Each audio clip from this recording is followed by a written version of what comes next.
Dear student, आज के इस लेक्चर में मैं आपको बताने जा रहा हूं कि टू डायमेंशन में रीजन को हम किस तरह बाउंड करते हैं।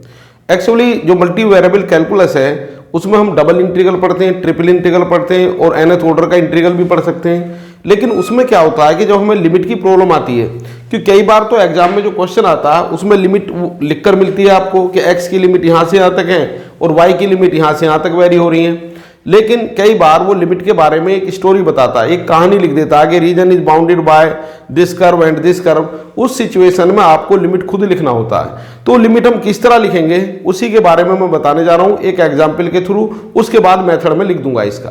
तो एग्जाम्पल मैंने लिया एक वेल नोन एग्जाम्पल रीजन के बारे में। मान लीजिए एक इंटीग्रल है आपके पास I equal to double integration over the region R और फंक्शन मैंने ले लिया एक्स वाई dx dy। अच्छा, यहाँ मेरा टारगेट इसको इंटीग्रेट करना नहीं है, मेरा टारगेट है कि how to write limit, how to bound region, region को कैसे बाउंड करें और बाउंड करने के बाद लिमिट इसकी हम किस तरह लिखेंगे। तो मैंने यहाँ पे लिख दिया वेयर आर इज रीजन। मान लीजिए रीजन क्या था, R is region bounded by, किससे बाउंड है, bounded by a circle, well known circle, x square plus y square equal to a square. यानी आपको जो इसको इंटीग्रेट करना है वो करना है इस रीजन पर, ओवर द रीजन दिस, और ये क्या है, इट इज अ सर्किल। तो इसको मैं ट्रेस कर लेता हूं। तो ट्रेस करने के लिए उसके बाद लिमिट रखूंगा। ये हमने ले लिया एक्स एक्सिस और वाई एक्सिस, ठीक है, ये एक्स एक्सिस और ये वाई एक्सिस, और ये आ गया मेरे पास ओरिजिन। ठीक है, एक सर्किल में ड्रॉ कर देता हूं।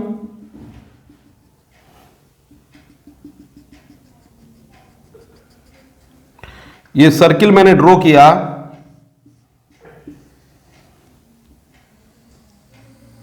और क्वेश्चन के अकॉर्डिंग जो रीजन हमारा है वो यही है विद इन द सर्किल। ये हमारा हुआ रीजन।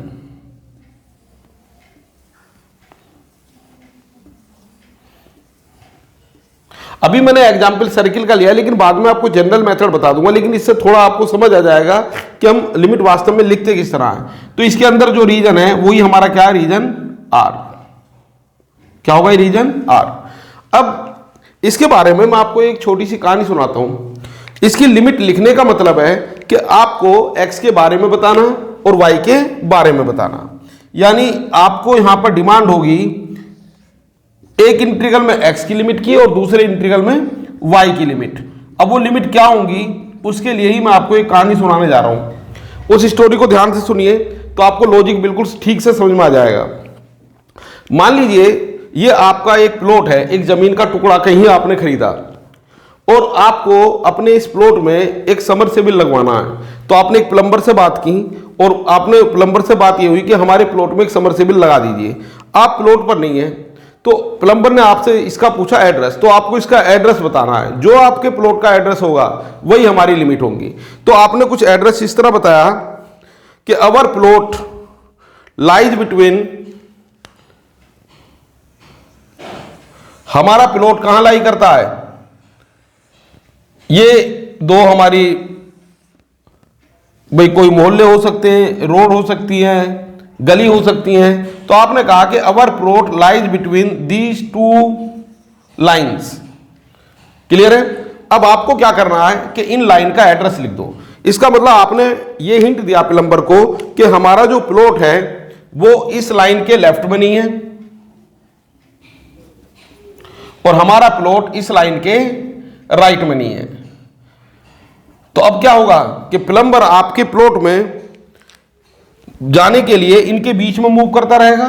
क्लियर है। लेकिन उसे ये पता चल गया ये वाली जो आपकी लाइन थी इसके लेफ्ट में नहीं आएगा और इसके राइट में नहीं जाएगा।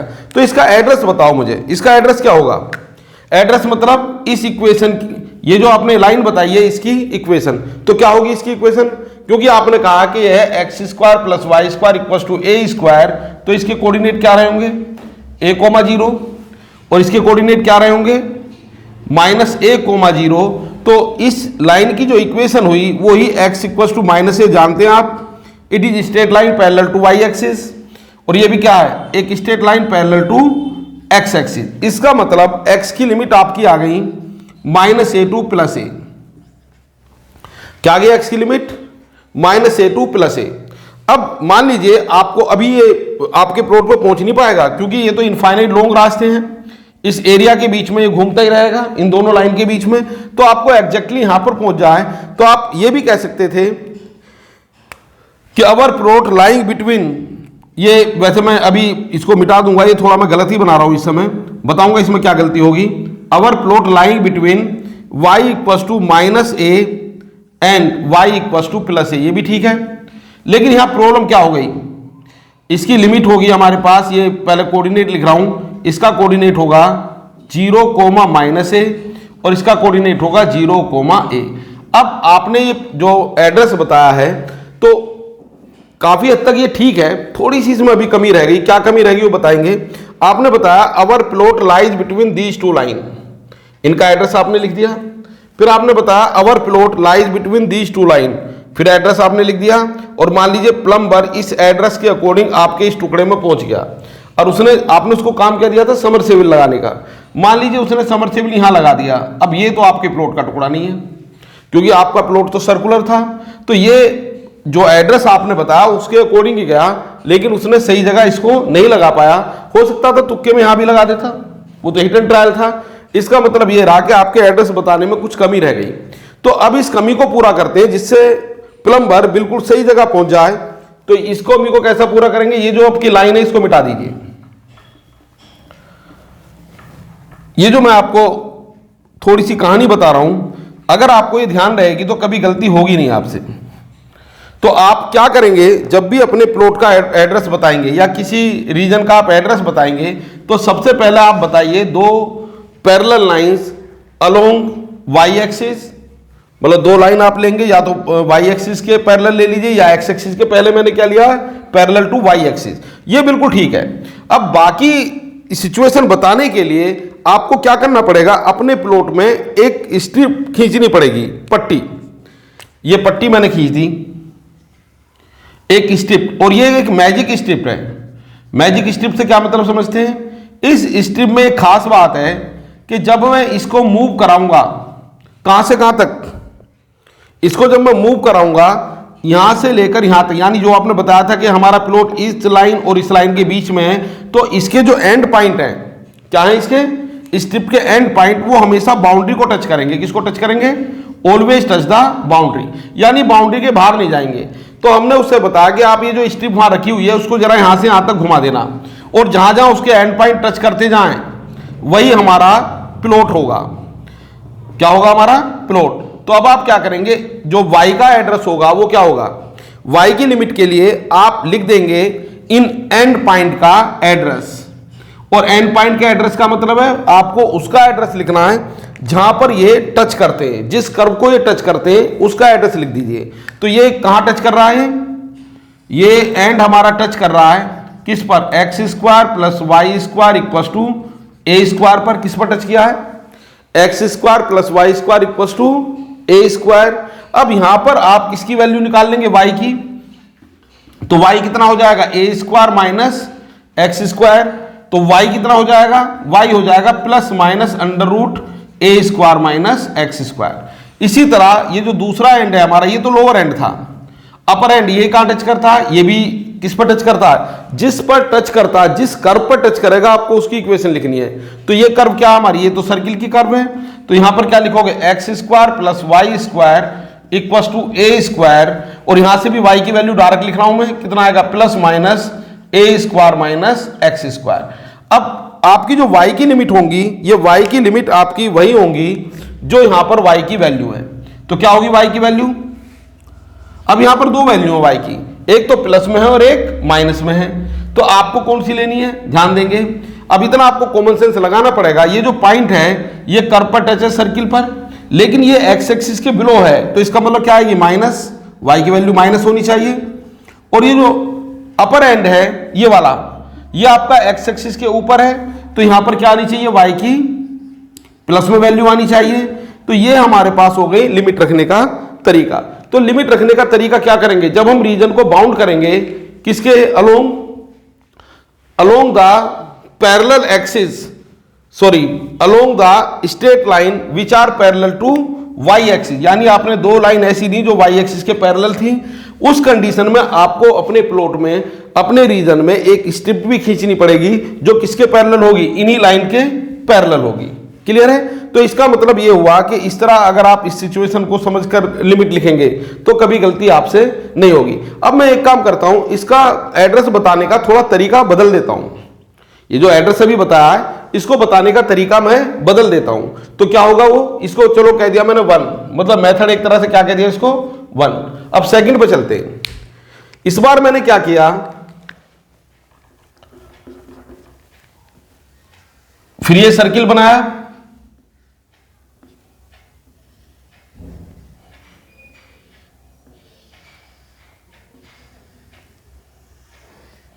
ये एक्स एक्सिस और ये वाई एक्सिस, और ये जो इसके अंदर है पोर्शन, ये हमारा क्या है, रिक्वायर्ड रीजन आर, जिस पर मुझे इंटीग्रल करना है, ये क्या है, रीजन आर। अब आपने एड्रेस कुछ इस तरह बताया अपने प्लॉट का, आपने कहा अवर रीजन लाइज बिटवीन, ये इसके कोऑर्डिनेट आप समझ गए होंगे क्या होंगे, 0, -a, और इसके कोऑर्डिनेट क्या हो गए होंगे, 0, a। ठीक है, तो our region lies between y = -a and y = कितना, +a। यानी अगर आप दूसरे तरीके से क्वेश्चन करेंगे तो i कितना हो जाएगा आपका, i हो जाएगा मेरे पास y = -a to +a, यानी इंटीग्रल। तो पहले मैंने लिमिट किसकी लिख दी, इंटीग्रल की। लेकिन अब जब आप दूसरी लिमिट लिखेंगे तो आप इस तरह बाउंड नहीं करेंगे कि parallel to straight line parallel to y axis, फिर उसमें कुछ एक्स्ट्रा पार्ट आ जाएगा। तो इसके लिए क्या करेंगे, आप अपने रीजन में एक स्ट्रिप खींच देंगे। ठीक है, और स्ट्रिप कैसे खींचेंगे, पैरेलल टू एक्स एक्सिस। अगर अपने बाउंड करने वाली line parallel to x axis ली है तो स्ट्रिप भी पैरेलल टू एक्स एक्सिस खींचेगी। और अगर मान लीजिए बाउंड करने वाली लाइन आपने पैरेलल टू वाई एक्सिस लिए हैं तो स्ट्रिप भी पैरेलल टू वाई एक्सिस खींचेगी। तो क्या होगा, यहां पर ये एक स्ट्रिप मैंने इसमें खींच दी पैरेलल टू एक्स एक्सिस, ये स्ट्रिप आ गई। अब आपकी जो लिमिट होंगी एक्स की वो क्या होंगे, वो होंगे address of and points of this strip, यानी एक ये होगा लोअर लिमिट और ये होगा हमारा अपर लिमिट।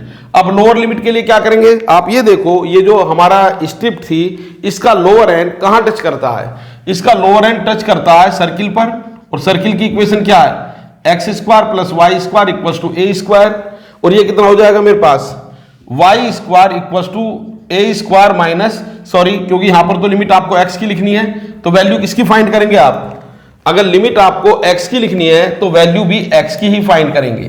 तो क्या वैल्यू होगी, ये होगी x = a² - y², और x कितना आ जाएगा, ±√a² - y²। ये वैल्यू मेरे पास आ गई किसकी, एंड पॉइंट की। तो इसमें अब यहां पर दो वैल्यू आई है, वो तो मैं डिसीजन ले लूंगा, इसमें से मुझे प्लस लिखना आया माइनस। अब आपको जो दूसरी लिमिट के लिए चलेंगे तो उसमें क्या होगा, ये मेरे पास होगा x² + y² = a²। तो यहां पर क्या लिखेंगे, x² इज a² - y², और ये x हो जाएगा प्लस माइनस, में डायरेक्ट भी लिख सकता था a² - y², और ये हमारा आ गया दूसरे एंड का एड्रेस। अब आपको डिसाइड करना है कि इस स्ट्रिप का जो पहला वाला एंड है यानी जो लेफ्ट एंड है उसके अकॉर्डिंग x कितना हुआ। अब दो वैल्यू आपको नजर आ रही हैं, एक प्लस में और एक माइनस में, क्योंकि y एक्सिस के लेफ्ट में है तो क्या लिखेंगे, -a² - y², और कितना आ गया ये a² - y², कितना आ गया fxy। अब यहां पर आप dx dy या dy dx जो भी लिखेंगे उससे कोई ज्यादा फर्क नहीं पड़ता, वो तो हम इसको चेंज कर लेते हैं, क्योंकि वो आपको पता होगा जब हम इंटीग्रल सोल्व करते हैं तो जिसकी लिमिट वेरिएबल है पहले वो सोल्व होगा। जैसे यहां पर y की लिमिट वेरिएबल है तो यहां मुझे लिखना चाहिए dy dx, अगर dx dy भी लिखेंगे कोई प्रॉब्लम नहीं है, लेकिन इंटीग्रल करते समय मैं dy को पहले ले आऊंगा। जब ये इंटीग्रल हम सोल्व करेंगे तो पहले इंटीग्रल x के रेस्पेक्ट में सोल्व होगा, क्योंकि x की लिमिट वेरिएबल है तो ये बिल्कुल ठीक लिखा हुआ है। तो आप चाहें तो यहां पर dy dx भी लिख सकते हैं, इससे कोई ज्यादा फर्क नहीं पड़ता है। क्लियर है, तो ये हमारा तरीका है रीजन को बाउंड करने का।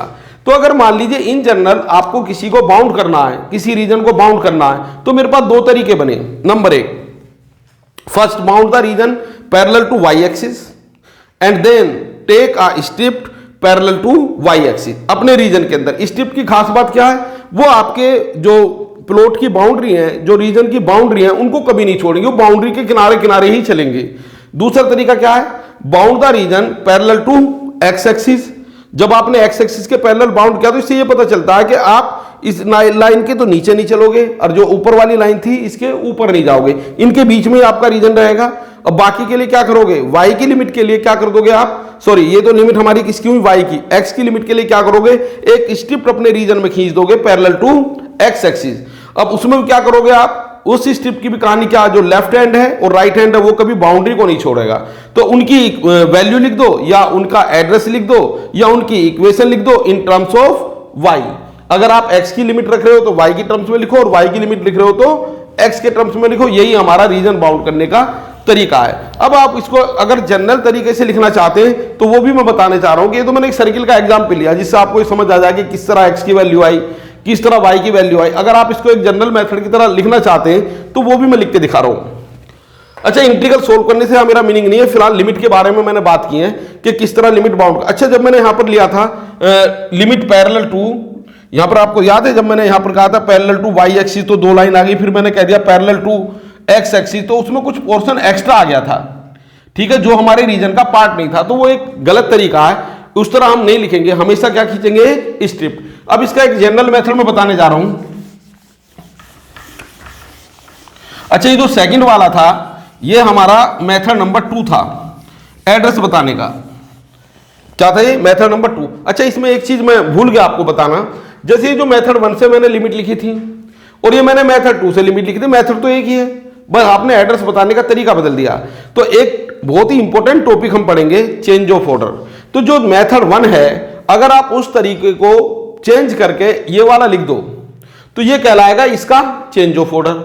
और अगर सेकंड वाले को बदलकर एड्रेस को आप मैनिपुलेट करके इस तरह बता दो जैसे मेथड 1 में बताया गया था, तो वो इसका कहलाएगा चेंज ऑफ ऑर्डर। यानी मेथड 1 मेथड 2 का चेंज ऑफ ऑर्डर है और मेथड 2 मेथड 1 का चेंज ऑफ ऑर्डर है, वाइस वर्सा। चलिए अब जनरल मेथड की बात करता हूं। तो मान लीजिए कोई रीजन हमारा किसी भी तरह का हो सकता है, तो वहां तो मैंने सर्किल ले लिया था, तो मान लीजिए region is bounded by close curve this. मान लीजिए कोई क्लोज कर्व है और यही हमारा रीजन है, आपको इसका रीजन लिखना। तो दो तरीके मेरे पास होंगे, पहले फर्स्ट मेथड से बताता हूं। तो पहला मेथड क्या होगा आपका, first bound the region parallel to y axis, parallel to y axis, यानी x equal to a to b। तो ये जो आपका रीजन बना, पहले मैं लिमिट लिखता हूं यहां पर, तो इंटीग्रल आपका होगा a टू b, ये x की वैल्यू है।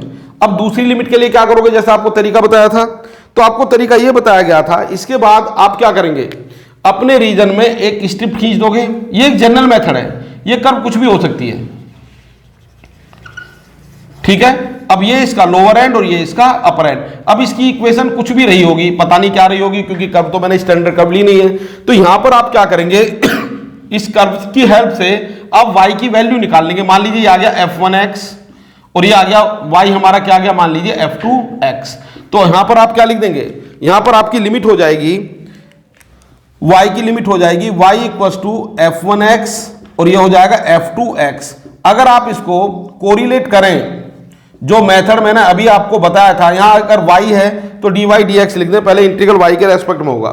तो क्या होगा यहां पर, जो अभी आपको मेथड बताया था सर्किल वाला, तो यहां पर ये f1x का मतलब क्या है, f1x का मतलब है minus under root a square minus x square, और f2x का मतलब क्या है, अगर वो प्रीवियस क्वेश्चन पे चले जाएं तो यहां पर f2x का मतलब है, मतलब ये y की वैल्यू है, y equal to plus under root a square minus x square. चलिए ये तो रहा तरीका नंबर 1, मेथड नंबर 1। अगर मान लीजिए मैं इसको मेथड नंबर 2 के अकॉर्डिंग करूं तो इसी में कर देता हूं। मेथड नंबर 2 के अकॉर्डिंग किस तरह होगा, ये मेथड नंबर 2 के अकॉर्डिंग आपका ये सिस्टम चेंज हो जाएगा। और अब मैं किस तरह बाउंड करूंगा रीजन को, मतलब एक तरह से आप ये भी कह सकते हो कि अब जो मैं बनाने जा रहा हूं वो क्या है, वो है change of order of first method. तो ये आ गया x और ये आ गया मेरे पास y। तो क्या करेंगे आप, इस स्ट्रिप को भी हटा दीजिए। अब इसका एड्रेस मैं थोड़ा दूसरे तरीके से बताऊंगा, क्या होगा ये, our region lies above the y equal to a, कोई भी मैंने स्टैंडर्ड वैल्यू ले ली, और our region lie below the y equal to b. तो आपका जो तरीका बना, यहां पर वाई की वैल्यू क्या आ गई, ए टू बी। अब दूसरी लिमिट के लिए क्या करोगे आप, दूसरी लिमिट के लिए अब आपको एक स्ट्रिप लेनी पड़ेगी अपने रीजन में, किस तरह, पैरेलल टू एक्स एक्सिस। अब जब एक्स एक्सिस आपने स्ट्रिप ली तो आपको अब क्या लिखना पड़ेगा, इनका एड्रेस। तो क्या होगा एड्रेस, इसका एड्रेस होगा, अच्छा यहां पर जब एड्रेस आप लिखेंगे तो ये इक्वेशन में एक्स और वाई दोनों होंगे, तो आप वैल्यू किसकी निकाल लेंगे, एक्स की निकाल लेंगे। मान लीजिए यहां पर एक्स की वैल्यू आपकी आ गई f1y, और यहां पर x की वैल्यू क्या आ गई, ये आ गई आपकी f2y। तो ये हमारे पास रिजल्ट बना x इक्वल टू कितना बनेगा, ये बना f1y, और ये क्या बना x इक्वल टू f2y।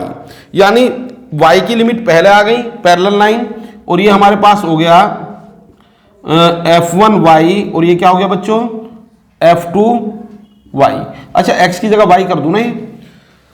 अब इसके बाद इंटीग्रल करोगे तो पहले x के रेस्पेक्ट में होगा, जिसकी लिमिट वेरिएबल है उसी के रेस्पेक्ट में पहले होगा, तो आप dx dy लिख दीजिए। वैसे इससे कोई ज्यादा फर्क पड़ता नहीं है, आप कुछ भी लिखें नो प्रॉब्लम, इंटीग्रल करते समय अपने आप ठीक हो जाएगा। तो ये एक जनरल मैटर है किसी भी लिमिट को बाउंड करने का। तो अब दो मेथड बने, number one, region bounded parallel to y axis and then take strip parallel to y axis, region bound parallel to x axis and then take strip parallel to x axis.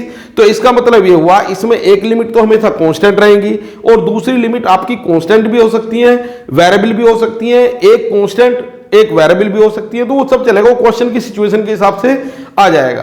Clear है। तो ये मैंने आपको बताया कि reason को किस तरह बाउंड करेंगे। अब मैं कुछ न्यूमेरिकल लेने जा रहा हूं, उसमें मैं आपको दो क्वेश्चन कराऊंगा, एक आसान सा क्वेश्चन कराऊंगा जिससे आप ऑर्डर को चेंज करना सीख जाएं। मतलब मेरा यहाँ टारगेट जो है वो इंटीग्रल को सोल्व करने से ज्यादा किस पर रहेगा, change the order of integration. तो change the order of integration का मतलब था, अगर आपको ये सिचुएशन दी गई थी फर्स्ट मेथड, तो उसको आप सेकंड में बदल के लिख दें, और सेकंड दिया गया तो फर्स्ट में बदल के लिख दें। तो मैं दोनों काम करूंगा, इंटीग्रल को सोल्व भी करूंगा, ऑर्डर को चेंज भी करूंगा, लेकिन मेन फोकस क्या होगा, change the order of integration. Clear है। तो मैं दो न्यूमेरिकल यहां पर पहली प्रॉब्लम सोल्व करने जा रहा हूं। जो हमारी फर्स्ट प्रॉब्लम है, क्या है वो प्रॉब्लम है, evaluate the integral x y d x d y where R is region bounded by x equal to 0, y equal to 0, x plus y equal to 2। उसके बाद फिर इसी प्रॉब्लम में कहा गया है, जब ये सोल्व हो जाए after that change the order of integration, यानी पहले मैं इसकी लिमिट लिख लूंगा रीजन को देखकर, उसके बाद उसका एड्रेस बदल दूंगा यानी चेंज ऑफ ऑर्डर, और एक बार फिर सोल्व करूंगा। तो अब आप ये स्ट्रेट लाइन के बारे में अगर नहीं जानते तो एक बार देख लीजिए, x equal to a, x equal to a का क्या मतलब है, इसका मतलब है straight line parallel to y axis, और ए का क्या मतलब है, it is at a distance a from origin. इसी तरह जो y इक्वल टू बी है, इसका क्या मतलब है, इसका मतलब है एक स्ट्रेट लाइन होगी किसके parallel, parallel to x axis, और ये y इक्वल टू बी, और यहां b का क्या मीनिंग है, b का मतलब है ये डिस्टेंस ओरिजिन से इस लाइन की कितनी डिस्टेंस है। इसी तरह एक लाइन होती है मेरे पास y equal to m x, हालांकि ये आप जानते हैं ये क्या लाइन होगी, ये लाइन हमारी होगी straight line passing through origin, passing through origin. अब ये कितना एंगल इससे बनाएगी, कितना झुकी हुई होगी एक्स एक्सिस के साथ, ये डिपेंड करेगा m पर।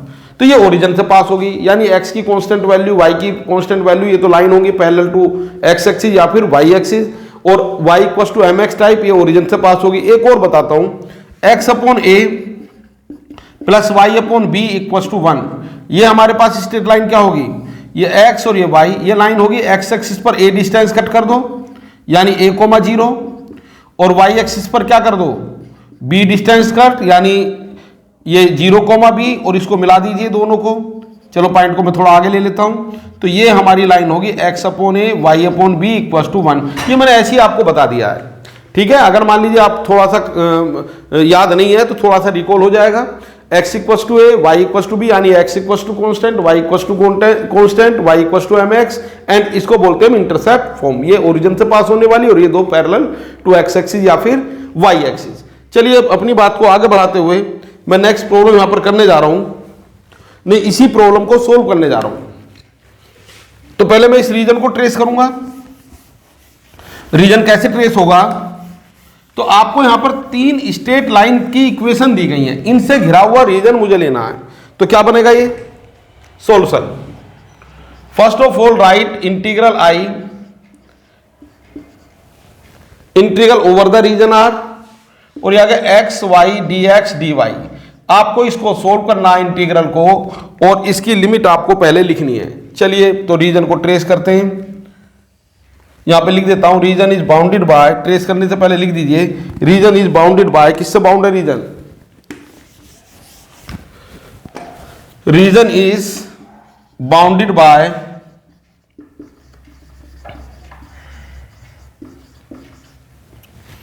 x equal to 0 1, first equation कह दो, y equal to 0 second equation बोल दो, और x plus y equal to 2 इसको बोल दिया मैंने थर्ड इक्वेशन। चलिए इस रीजन को मैं ट्रेस करता हूं। तो किस तरह ट्रेस होगा ये रीजन, ध्यान देंगे। ये मैंने रीजन को ट्रेस किया, ये x एक्सिस और y एक्सिस का मैंने कॉम्बिनेशन ले लिया।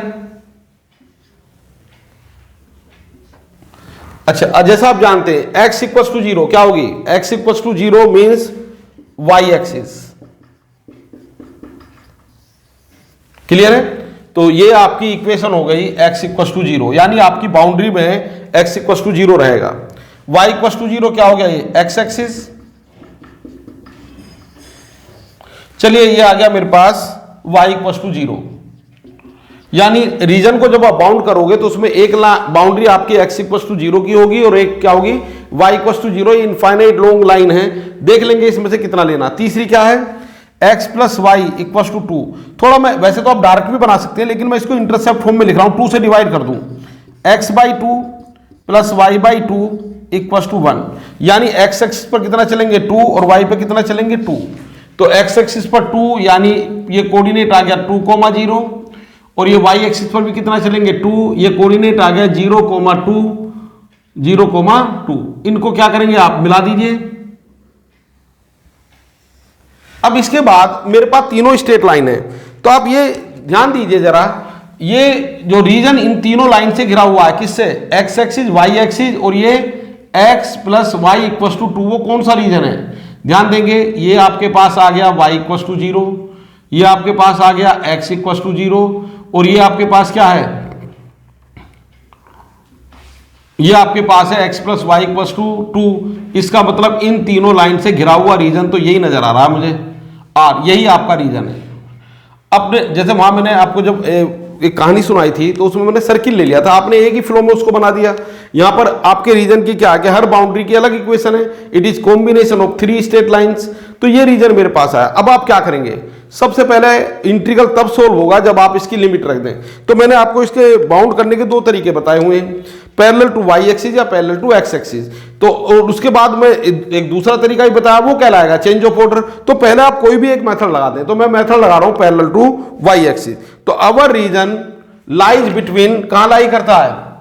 लाइज बिटवीन, ध्यान देंगे x इक्वल टू 0 जो ऑलरेडी लिखा हुआ, चलो इसको ऊपर ही लिख देता हूं, यानी हमारा रीजन इसके लेफ्ट में नहीं है और हमारा रीजन इस लाइन के बाद में नहीं है। किसके बाद में नहीं है? x इक्वल टू 2, ये आ गया x इक्वल टू 2। बात समझ पा रहे हैं? इसका मतलब यहां पर जो लिमिट हमारी आई, x की लिमिट क्या आ गई? इंटीग्रल को वापस लिख रहा हूं, इक्वेशन 1 बिकम, क्या बन जाएगी इक्वेशन 1? इक्वेशन 1 बन जाएगी i इक्वल टू, ध्यान देंगे, x equal to 0 to 1, sorry x equal to 0 to 2। अब बारी आई किसकी? y की लिमिट की। तो y की लिमिट के लिए क्या करेंगे? y की लिमिट के लिए एक स्ट्रिप आप अपने रीजन में खींचोगे, उस स्ट्रिप की एक खास बात है, उसके एंड कहां टच होनी चाहिए? बाउंड्री पर, और इसको मूव करा देंगे कहां से कहां तक? इसको मैंने मूव करा दिया कहां से कहां तक? इस लाइन से लेके इस लाइन तक। तो मैंने देखा कि जब मैं इसको मूव कराऊंगा तो इसका जो लोअर एंड है वो हमेशा किस पर रहेगा? Lower end always lie on x axis and upper end always lie on x plus y equal to 2। तो भाई यही इनका एड्रेस लिख दो। तो इसका लोअर एंड का एड्रेस हो गया y इक्वल टू 0 और अपर एंड का एड्रेस क्या है? वो लिखा हुआ है आपके पास, x plus y equal to 2, लेकिन यहां से आप किसकी वैल्यू निकाल लेंगे, y की, कितना आ जाएगा 2 माइनस एक्स। तो स्टूडेंट्स यही हमारी लिमिट हुई। तो लोअर लिमिट क्या हुई, y की लिमिट हो गई, मैंने कहा था ना ये कांस्टेंट भी आ सकती है, y इक्वल टू 0 और इधर कितना आ गया बच्चों ये 2 माइनस एक्स। अब ये फंक्शन क्या आपका x y d x d y. अब ये थोड़ा सा आपको पहले से पता ही होगा कि सबसे पहले इंटीग्रल जो हमारा सोल्व होता है वो दो हमें x के रेस्पेक्ट में भी करना है, y के रेस्पेक्ट में भी करना है। तो पहले जो इंटीग्रल सोल्व होगा वो उस वेरिएबल के रेस्पेक्ट में होगा जिसकी लिमिट वेरिएबल है। तो वेरिएबल लिमिट किसकी है, y की, तो ऑब्वियसली y के रेस्पेक्ट में होगा। तो ये आ गया x इक्वल टू 0 टू 2 और यहां पर कर दो y equal to 0 to 2 minus x और ये कितना आ गया एक्स वाई। अब ये डी एक्स डी वाई है तो मैंने आपको बताया था इससे कोई ज्यादा फर्क नहीं पड़ता, y के रेस्पेक्ट में तो यहाँ डी वाई अपने आप ही आ जाएगा और ये आ गया डी एक्स। चलिए इंटीग्रल को सोल्व कर देते हैं। जब y के रेस्पेक्ट में करेंगे तो x बन जाएगा आपका कांस्टेंट, तो कितना होगा ये x इक्वल टू 0 टू 2, ध्यान देंगे x इज कांस्टेंट, y का इंटीग्रल क्या हो गया y स्क्वायर बाई 2 और लिमिट हो गई y की 0 से लेकर कितना, ये होगा 2 माइनस एक्स और ये आ गया dx। चलिए पहले लिमिट रखो, उसके बाद इंटीग्रल किसके रेस्पेक्ट में हो जाएगा, x के रेस्पेक्ट में। तो आप इसको देख लीजिए, रीजन वाज बाउंडेड, किससे बाउंड था, x equal to 0 y equal to 0 x plus y. उसको देखकर मैंने रीजन आइडेंटिफाई किया, आइडेंटिफाई करने के बाद उसका एड्रेस लिखा। एड्रेस का मतलब अपने प्लॉट का एड्रेस लिखा कि हमारा प्लॉट दो स्ट्रेट लाइन के बीच में लाई करता है और उसमें एक मैजिक स्ट्रिप खींची हुई है जिसका लोअर एंड x एक्सिस पर रहता है, अपर एंड किस पर रहता है, x plus y equal to 2 पर। अब इसको देखकर मुझे सिस्टम पता चल गया कि मैं इस इंटीग्रल को किस तरह सोल्व कर सकता था। चलिए अब इसको आगे बढ़ाता हूं क्वेश्चन को। तो क्या बनेगा, ये कहानी मेरे पास आगे बढ़ी तो आई मेरे पास आ गया यहां पर ये x इक्वल टू 0 टू 2। अच्छा यहां पर लिमिट रख दो तो 1/2 तो बाहर लिख दो भाई, 2 तो कांस्टेंट, y स्क्वायर यानी 2 माइनस एक्स का होल स्क्वायर और y 0 यानी 0 और ये आ गया dx। तो इसको मैंने और फर्दर सोल्व किया तो ये बना मेरे पास इंटीग्रेशन ऑफ, क्या बनेगा ये 4 प्लस एक्स स्क्वायर और इसके बाद कितना आ गया माइनस 4x और ये आ गया dx और x की लिमिट क्या है 0 से 2। चलिए इसको और आगे बढ़ाते हैं, 1/2 कितना होगा ये आ गया 4 की जगह आ गया 4x, x स्क्वायर का इंटीग्रल कितना हो गया x क्यूब बाई 3, भी 4 तो कांस्टेंट था ना, कई बच्चे कांस्टेंट का 0 लिख देते हैं, तो 4 इंटू एक्स क्यूब बाई 3 और ये कितना आ गया 4x स्क्वायर बाई 2। तो यहां पर आप x का x स्क्वायर बाई 2, ये आ गई लिमिट 0 से 2।